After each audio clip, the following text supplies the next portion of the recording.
नमस्कार प्रिय दर्शकों, हमारी चैनल में आपका स्वागत है। आज फिर एक नई कहानी लेकर के हम हाजिर हुए हैं। आज की कहानी बड़ी ही ज्ञानवर्धक है। एक बूढ़े गीध ने बताया कि पैसा इंसान को जरूर ऊपर ले जाता है, लेकिन इंसान पैसे को कभी ऊपर नहीं ले जा पाता। नमस्ते दोस्तों, स्वागत है आपका अपने चैनल में। कहानी शुरू करने से पहले वीडियो को लाइक करें और सब्सक्राइब करें। आज की कहानी है एक ऐसे राजा की जिनको बेटा नहीं था, बेटी थी। चिंतित रहते थे कि आने वाले समय में राज्य को कौन संभालेगा, राजा कौन बनेगा। और फिर उन्होंने सोचा कि बेटी की शादी कर देता हूं और जिससे शादी करूंगा उसी को ही राजपाट सौंपकर संन्यास ले लूंगा, क्योंकि बहुत समय से वह यही कर रहे थे, राज्य को संभाल रहे थे। उन्होंने मंत्री को बुलाया और घोषणा करा दी कि कल सुबह हमारे राज्य में जो भी व्यक्ति सबसे पहले प्रवेश करेगा, जो सबसे पहले आए, उसी को हम राजा घोषित कर देंगे। मंत्री ने कहा कि एक बार फिर सोच लीजिए, आप मतलब बहुत बड़ी बात कह दी है। राजा ने कहा नहीं, अब तो फैसला हो गया है, अब वही होगा।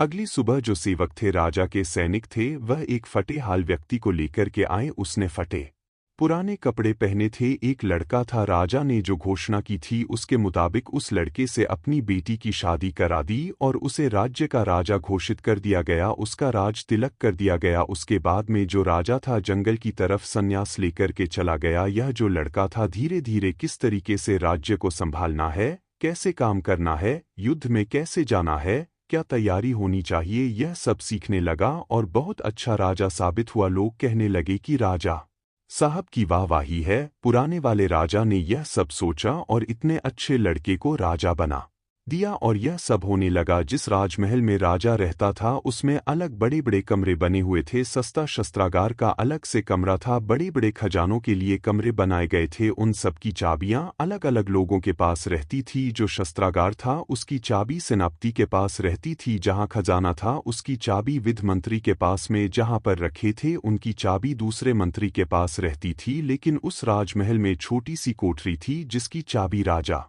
हमेशा अपनी कमर में बांध करके घूमता था। और इस बात को लेकर करके मंत्रियों में हमेशा काना फोसी होती रहती थी कि उस कोठरी में क्या है जिसकी चाबी राजा अपने पास रखते हैं, किसी को देते नहीं हैं। और कमाल की बात थी कि दिन में बार राजा उस कोठरी में और आधे घंटे तक रहता था। उसके बाद मैं बाहर निकलता था तो मंत्री सोचा करते थे कि शायद बहुत जरूरी चीज है जो कि राजा ने छुपा कर रखी है उस कोठरी में। एक बार हिम्मत करके जो विद मंत्री थे उन्होंने पूछ ही लिया, राजा साहब माफ कीजिए, लेकिन बस यह जानना चाहता हूं कि अंदर क्या है कोठरी में जिसके लिए आप जाते हो। राजा गुस्सा हो गया। राजा ने बोला कि क्या बदतमीजी है तुम्हारी हिम्मत कैसे हुई मुझसे यह पूछने की। तो वह चुप हो गया। उसने फिर सेनापति को कहा कि अगर आप एक बार कोशिश कर पाए। सेनापति ने भी पूछा हिम्मत करके, राजा साहब अंदर क्या है। राजा ने सेनापति को भी डांट दिया। इन मंत्रियों को लगा कि एक काम करते हैं, महारानी जी को बोलते हैं, वह यह बात मालूम कराएंगे कि अंदर क्या है। बीवी के आगे पति की नहीं चलती। महारानी राजा के साथ बात नहीं कर रही थी, खाना नहीं खा रही थी और जिद पकड़ कर बैठी थी कि जब तक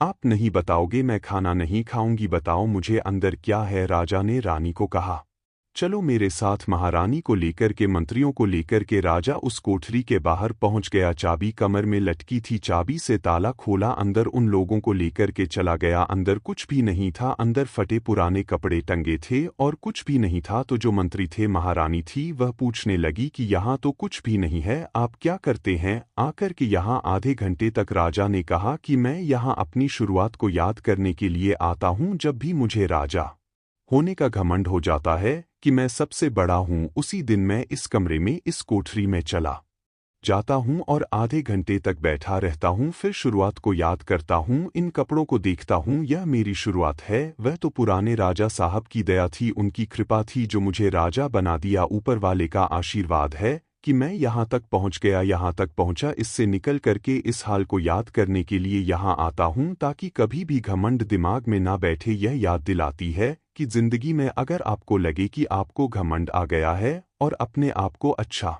मानने लगे, व आपको लगता है कि मेरे जैसा कोई नहीं है, जो अपने शुरुआती दिनों को याद करना विनम्र होने लगेंगे, जमीन से जुड़ा हुआ महसूस करने लगेंगे। दोस्तों, यह कहानी कैसी लगी कमेंट करके बताना। हमारे चैनल को लाइक करें, शेयर करें और सब्सक्राइब करें। जय श्री कृष्णा।